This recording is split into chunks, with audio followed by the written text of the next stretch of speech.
društva unijele nešto novo. Od onih najmlađih do najstarijih svi osjećaju direktne ili indirektne posljedice.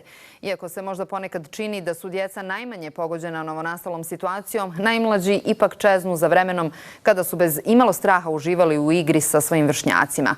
Korona iz dječje perspektive opširnije u narednoj priči. Vesela dječja graja, osmijeh i igra iza zidova ovog vrtića. Novo normalno koje je korona donijela sa sobom nametnula je i pravila za sve, pa tako i za najmlađe. Pravila koja obilježavaju vrijeme njihovog odrastanja i djetinjstvo uobličavaju u ruhu straha od zaraze i bolesti.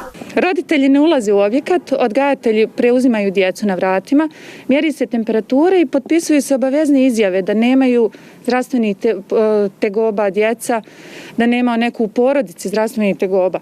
Teškoće ipak postoje u načinu odvijanja odgojno-obrazovnog procesa. U dijelu predstavljanja profesija posjete ustanovama svedene su na minimum, pa se prijašnji obilasci zamjenjuju dolaskom ekipa pred vrtić.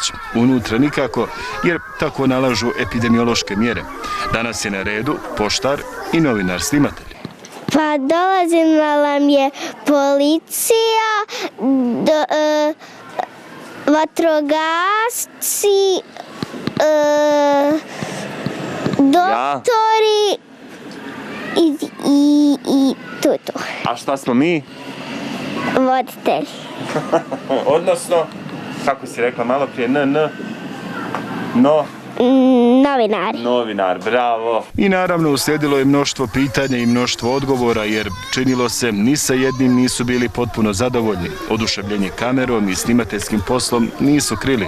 Njihovu graju i osmijehe smo čuli, ali nažalost ne i vidjeli. Šta imaš na licu? Masku. Zbog čega? Zbog COVID-19. Šta nosiš na licu? Masku. Zbog čega?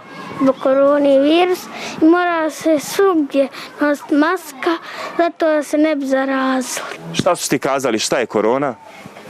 Korona je virus, to nam nigdje ne da da idemo bez maske.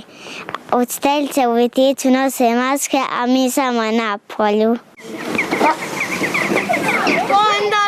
Naravno, jako se puno priča i u porodicama i djeca su baš edukativna što se tiče COVID-19, što je na neku ruku i žalosno i dobro, zato što je pojačana lična higijena i djece i uposlenika i prostorija. Prije nego smo napustili vrtić Radosti, vratili se sumornoj svakodnevnici, mališani su nam uputili poruku ohrabrujući nas da i dalje hrabro, profesionalno i odgovorno obavljamo svoj posao. Lijepo je bit novinar. Rasim Pavica, N1, Sarajevo. Ostanite s nama.